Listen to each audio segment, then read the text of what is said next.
Director, Mr. Chair, members of the board, members of the public, and staff.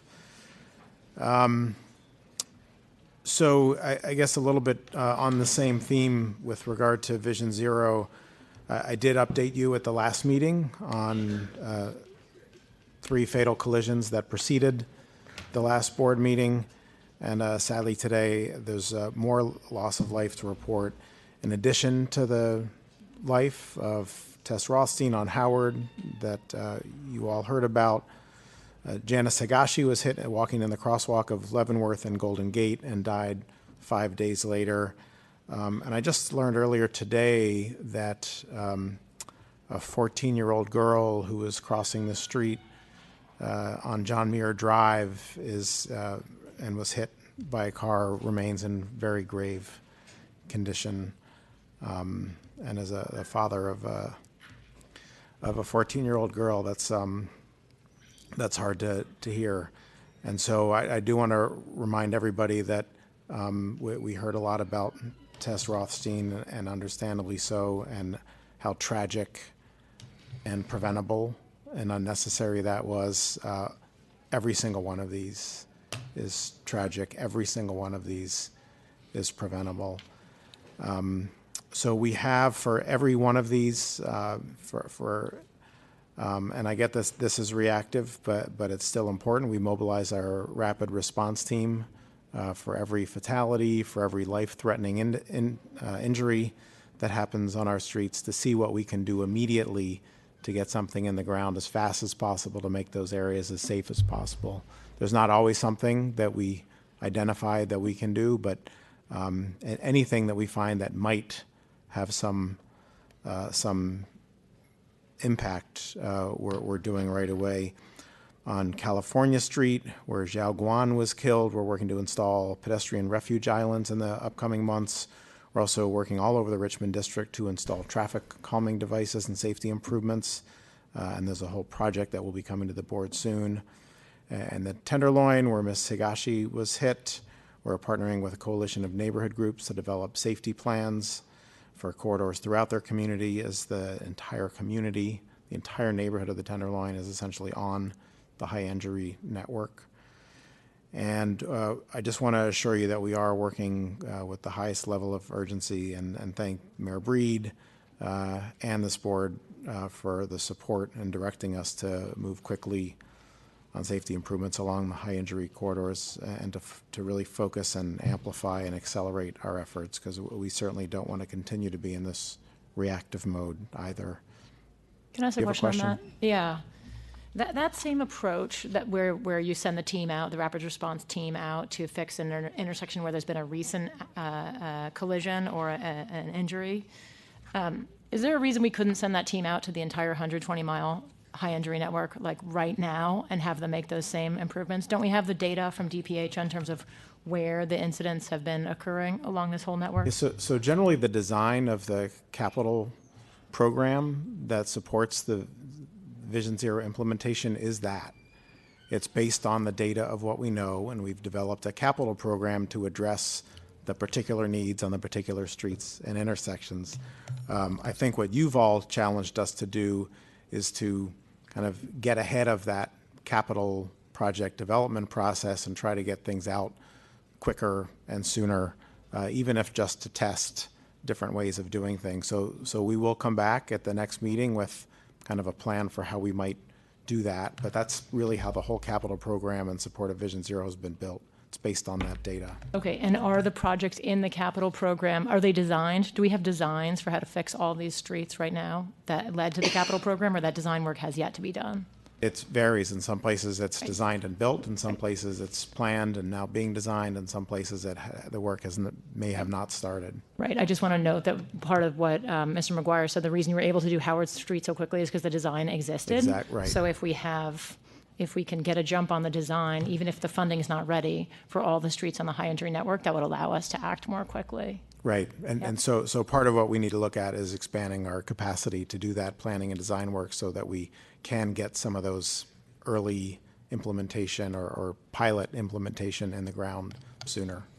Right, and if you have shortages in terms of that design capacity or the painting and striping capacity, whatever the shortages are, that's kind of what I want to surface through that 90-day action plan. And if we need to elevate those additional resource needs, we would be happy to help make those asks. Yeah, excellent. That's Yeah. very helpful. So the only other thing I wanted to update the board on is the Inner Sunset Streetscape Improvement Project.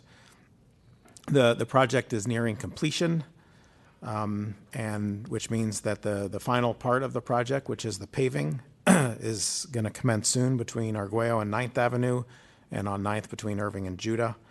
In order to accommodate that work, we will have to shut down the N Judah starting on April 13th, and that'll be for approximately 2 weeks, which means that we will be running buses in lieu of trains on the N Judah from Ocean Beach to Carl and Cole and back out to Ocean Beach. So folks who are going beyond Carl and Cole will need to get off at Carl and Cole and transfer.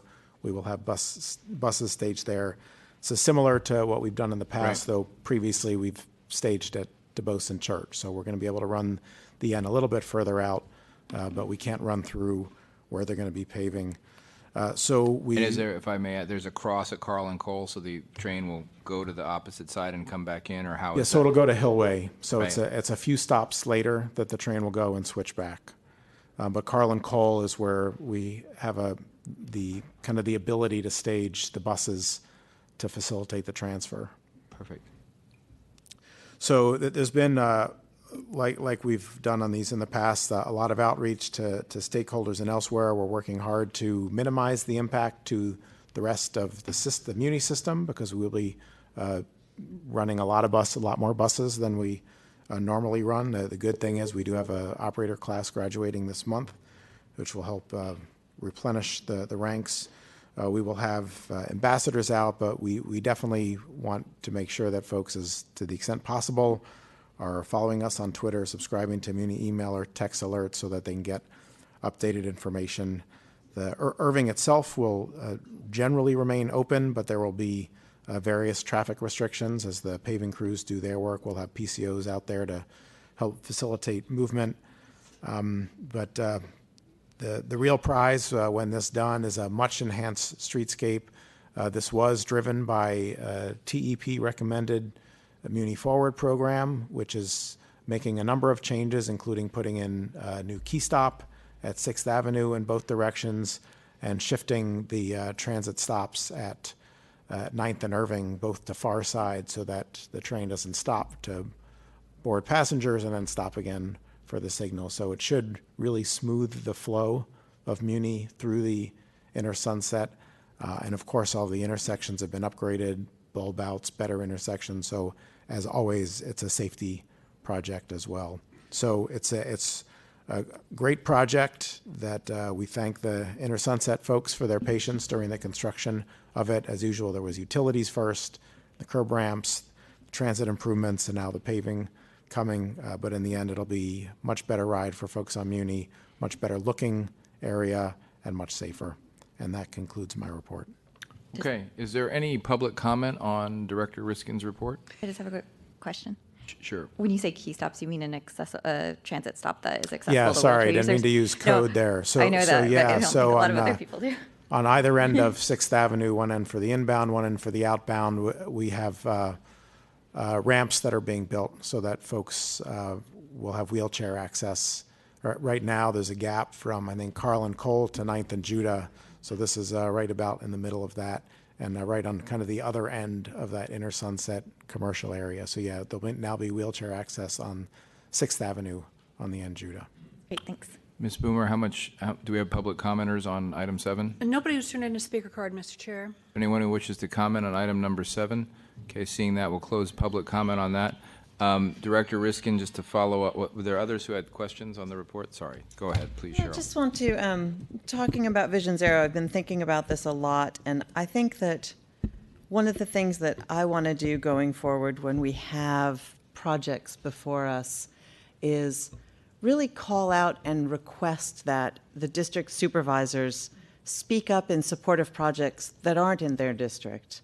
Because we are so cautious to not step on the toes of a district supervisor and push a project ahead over their kind of best wishes over removing parking, over, doing whatever. So I think we really need to call there's a few projects that come to mind that were sort of either watered down or even just canceled due to lack of supervisor support in that district. Polk Street, which isn't the project that it should be in the middle reaches of Polk, because the two supervisors in that district sequentially just wouldn't support a great project. The 8th Ave Neighborway that basically got watered down to the point of it almost became a why bother. 6th Street, as we talked about, 6th Street got completely watered down. And then Broadway Safety Project, a public commenter mentioned that I feel like it's kind of been delayed sort of indefinitely. We've been too nice. We have supervisors who stand on the steps of City Hall and affirm their support of Vision Zero, but when push comes to shove, not only might they not support a project in their district, but they won't speak up in support of a project in another supervisor's district. And I remember with Polk Street, calling supervisors and specifically asking them to speak up in support of Polk Street because their constituents use Polk Street. It's not just that district's supervisor who travels the length of that corridor.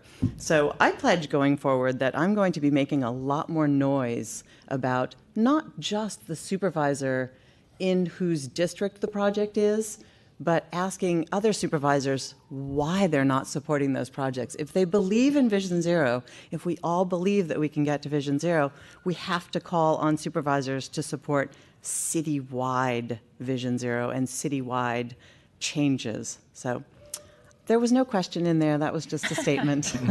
Thank you, Mr. Chairman. I appreciate your candor. Director Torres. I think she just pointed out the rationale for having citywide elections rather than supervisorial. I wasn't going there. Well, that's where you're going. If you're going to look for the greater good, you really should have supervisors like the old system elected citywide so that no supervisor is relegated but thinks of the city as a whole. The other is the nature of districts require supervisors to represent their constituents, and that's a tough one. So good luck. Okay. Any further questions for Director Riskin on his report? Director Riskin, if I may follow up on the Metro service issue. What is the current state of the N Judah Express bus service, the buses that start from the end of the line and then go basically directly downtown? The current state is it's operating as normal. And it operates from the Ocean, and is there a second pickup along the line? Yeah, there's a number of pickups, I think, until 19th Avenue, and then expresses downtown. So maybe you could see where I'm going with this. I would imagine a large number of our N Judah riders in the morning are going downtown to the Market Street corridor, and some of them may choose to take the train all the way now. But if there's a transfer stop, it may push new traffic to the Express, I guess is what I'm saying. Yeah, so some of our messaging is actually encouraging folks Yeah. to take other Muni alternatives, the 6, the 7, the NX. Okay, and so I gather are you planning to expand capacity on the NX, put more buses on So the NX? we'll be watching closely. If we need to expand, we will aim to do that. We're trying to push folks to where there may be capacity. But, we don't have an unlimited number of buses and drivers, so I also And that was my next question. We learned that lesson, didn't we?